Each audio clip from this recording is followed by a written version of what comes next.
ওই দূরে ওটা কে বসে রয়েছে, মনে হচ্ছে পচা। চল একটু গিয়ে দেখে আসি।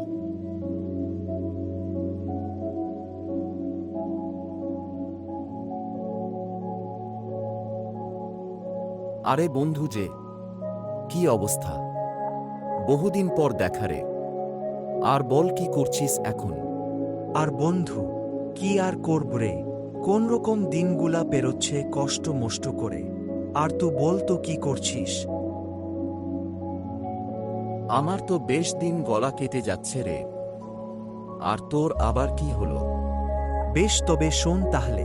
তো ব্যাপারটা হচ্ছে যে, আমি একটা ব্যবসাতে নেমেছিলাম, কিন্তু আমার সাথে যেই পার্টনারটা ছিল, সে নিজের নামে সমস্ত কিছু লিখে নিয়েছিল, আর আমি সেটা না জানতাম না। কারণ ধর, আমি তো মূর্খ সূর্খ মানুষ, লেখা পড়াটাও আতো দূর তো করি নাই, ওই জন্যই আমার কপালটাই খারাপ। আমি যদি একটুকু পড়তাম তাহলে এই দিন আর দেখতে হতো না রে।